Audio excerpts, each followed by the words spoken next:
in the media all came together to say, "Oh, we gotta finish off Iran. We can't." It's the only thing that makes Trump presidential. Stand. Yeah, and now we have a new development. It's a good thing we didn't record the other day, because now we have a new development, which was the war was averted, and Trump is getting shit on for that. That, he can't even make up his mind. Ugh. It's unpresidential and it's dangerous. Max Boot said that he chickened out. What is Max that? Boot? I don't understand what... Yeah, I think it's Max Boot. I'm not sure how to pronounce that, but he chickened out. That's hilarious, because, like, in what sense did he chicken out? If you're Donald Trump, it takes more courage to not bomb Iran than it does to bomb Iran. Because everyone's telling you to bomb Iran. Everyone comes into... He had probably for 2 days straight people sitting in front of him at his desk constantly saying, shuffling papers and pointing at fucking charts saying, here's why we should bomb Iran. And if you don't bomb Iran, you're a bad president and you're going to ruin the country and you're a pussy and you're a coward. And then you, at the last minute, say, you know what? I'd rather not do that. I'll take the scorn from the Max Boots of the... Is it Max Boot? The Max Boots of the world. That makes you a chicken. As opposed to this guy at the New York Times who wears his hat crooked, who's not a coward because he sits and writes books about how the Vietnam War was a lost, like, we should have won it, or something. The lost cause of South Vietnam. Yeah, the lost cause of South Vietnam. Like, he's not a coward. Like, when was the last time that any one of these people, like Brett Stevens or that other guy whose name I don't know how to pronounce, got in a fight or took any criticism at all? By the way, the last time I saw Max Boot on TV taking criticism was on Tucker Carlson, and he was not handling it in a way that I would call very brave. He seemed, I don't know, like a chicken. But I don't understand in this political world how it's considered brave, as if the president himself has to go fight someone.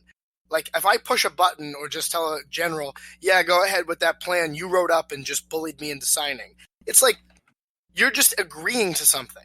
If you go to the car dealership and you get upsold and you don't have the stones to stand up to the person, so the dealer, the salesman keeps telling you, oh, we're going to give you the undercoating and we're going to bump up the options on this, and you don't want them, but you just keep saying, oh, yeah, sure. Yeah, okay, I'll just sign here, whatever you want.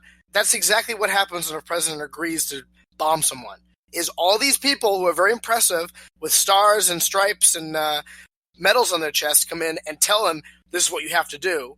And it takes actually a lot of courage to say, well, I don't want to do that. I don't think that's right. I have more questions. It's very easy to just go, oh, yeah, sure, whatever the generals say, because they're all, There is another way to observe, there's another way to interpret this comment, which is, if you think about what would Trump lose, right, what would Trump be putting at risk if he bombed Iran, right, the answer is very obvious. He would lose political credibility. So for Max Boot to say that he's a chicken, and this may be giving Max Boot too much credit, but this could be Max Boot acknowledging implicitly that bombing Iran would be political suicide for Donald Trump, and saying that Donald Trump was too chicken to end his presidency to bomb Iran. In other words, Donald Trump sacrificed what little legitimacy you have for the greater good, which is showing those Persians what's what. In which case, thank you, Donald Trump, for being a coward. Which, yeah, by the way, that seems to be the only way to read it, is that, well, he caved to the will of the voters. It's like, yeah, that's what you guys all say you care about. Remember, the paper that he works for changed their slogan to "Democracy dies in darkness," and then they seem to really hate democracy because they go, "Oh well, Donald Trump, he's such a coward. He's not going to bomb Iran just because the stupid hicks who are supposed to be our bosses don't want him to." Like, this is our democracy, but he's surrounded by these people. Did we talk about how allegedly Tucker Carlson personally told Trump not to do the bombing? Or another late-breaking development is that supposedly, my understanding is he actually called him and talked to him. That Trump called Carlson, or Carlson called Trump? I don't think the president actually calls anyone. Okay. I think you call him, or you're called by someone who says call him. But Tucker Carlson is on the phone with the president. You don't get on the phone with the president if the president doesn't want to talk to you. So effectively, I don't know how that works. And told him he advised strongly against it, even though that would make him the only person in the that talked to Trump that advised against it. Is Tucker Carlson the only thing standing between the United States and war with Iran? And is that a good thing? I don't even know. I mean, better him than Sean Hannity. It's kind of a weak read. Yeah, so what we have to imagine is the meme with a soldier standing over the sleeping child, where it's like the American people, war with Iran, and then standing with his back to it. It's like, this is so sad. Can we build a wall? And Tucker Carlson. So Tucker Carlson might have stopped a war with Iran. And what a week to be Tucker Carlson, huh? Yep. And just think, just like a few months ago, people were chanting outside of his house. He gets harassed in restaurants. But that man saved us. Yeah, exactly. But do you think that'll stop now? Do you think anyone will come up to him, any of these left-wing people will come up to him in restaurants and say, hey, Mr. Carlson, I'd just like to shake your hand, and I heard that you might have actually saved the lives of 150 Iranians. Can I shake your hand and just thank you for that? Let me buy you a drink. Do you think any of them are going to do that? Or do you think they'll continue to call him a white supremacist? Yep. Some person who lives in Cambridge, Massachusetts, who 100% of the people in their social circle are white, is going to come up to Tucker Carlson and call him a racist, even though he saved the lives of 150 Persians. I wonder when we're going to start seeing the think piece about how Tucker Carlson is not, it's still white supremacist because he's defending the world's only self-proclaimed Aryan nation.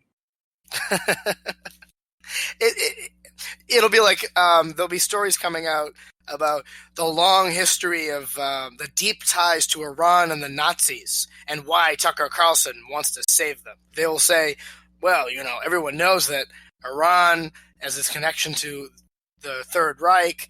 That's why Trump and, the right-wingers like Tucker Carlson don't want to bomb Iran. It's because, really, they just love Hitler.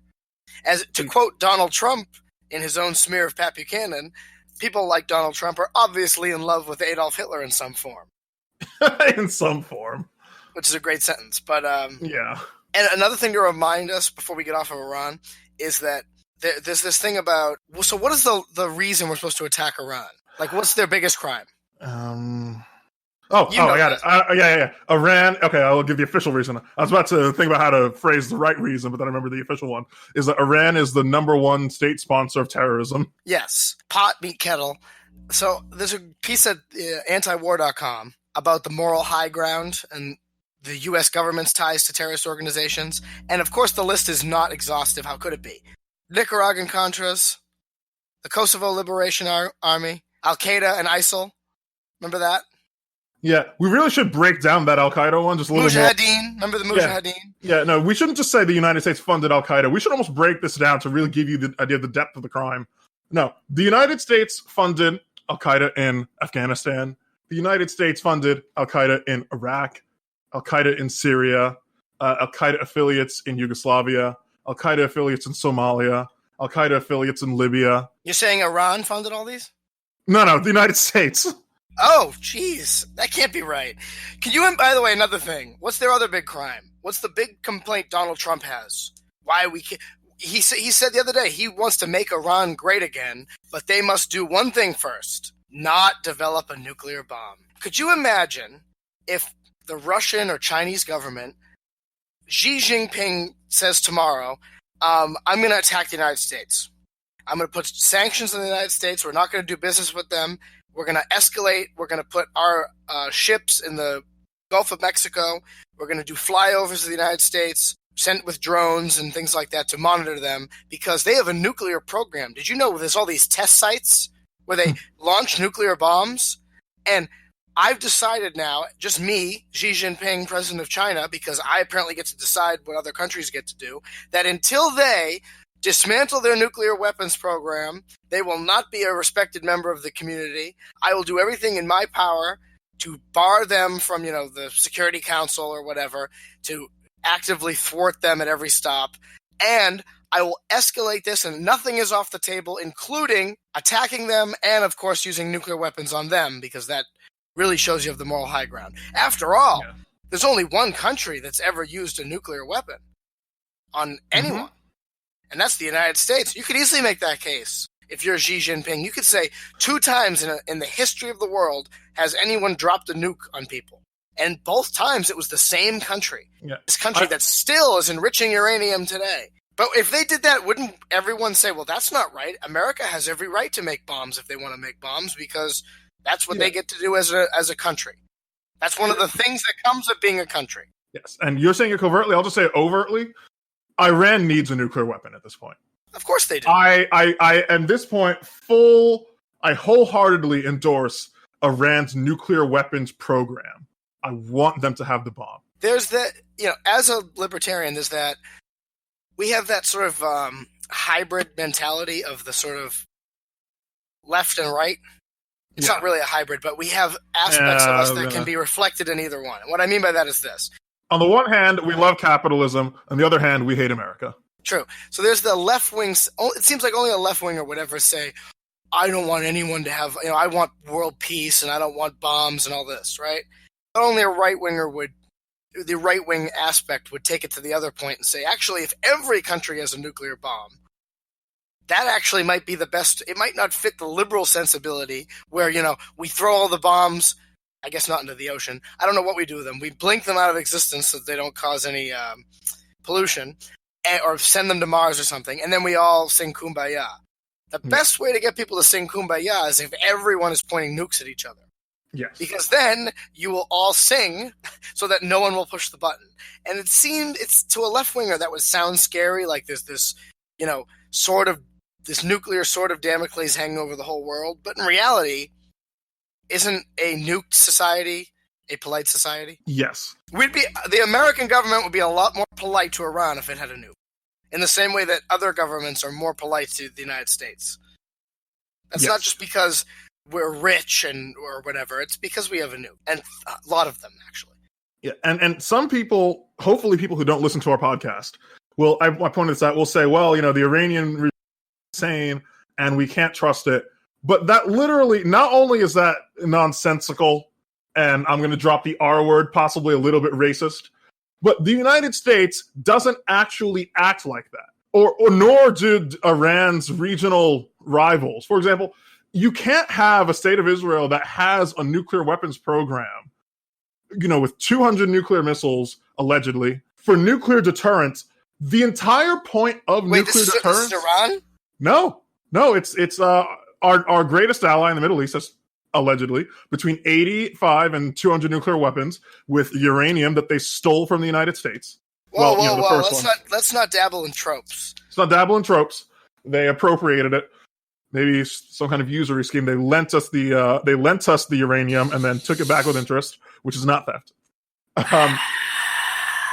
You like that one, don't you? Anyway, so you cannot pursue a policy of nuclear deterrence and then say that your opponents aren't rational. Yeah, right? Exactly. The whole point of deterrence, of any kind of deterrence, requires you to assume that your enemy is rational. That's the point. Yes. So you can't then, once it's time to attack, pound the war drums and then say they're not rational. I mean, yes, once you say they're not rational, then the thing to do is just attack them. So it makes sense to then say it. Right. It makes sense to attack them once you say they're not rational, but you would need to explain what caused this shift from deterrence up until now and then suddenly attacking now. And then also the idea of countries who have a nuclear deterrent, who then scratch their head and pretend that why would any country want a nuclear bomb unless they want to kill people? Right. It's like, well, why do you want one? Yeah. It's kind of if your entire nuclear policy is nuclear weapons for self-defense, and then you can't imagine why anybody else will want self-defense. So, you're sitting there and you have your nukes all on your hip and you go, well, I need these. These are my emotional support nukes. I need these to keep me safe. And then some other country at the table goes, oh, I'd love one of those because I'm the only one in the room that doesn't have one. So you can see how now I feel kind of insecure myself. And they all say, well, you don't need one because we have one. So we'll protect you. Really? Like, is that the argument that the Iranians are supposed to think, well, the United States government, which daily talks about nuking us or overthrowing our regime or both, they'll protect us. So we don't need a nuke. We'll just surrender to them and become a protectorate of their country. And even if you trusted the United States government and you were good friends and there was no antagonism, not everybody wants to be a protectorate. Some people want independence. Some people, they read the Declaration of Independence and they think that applies to them. Yeah, some Not people just- actually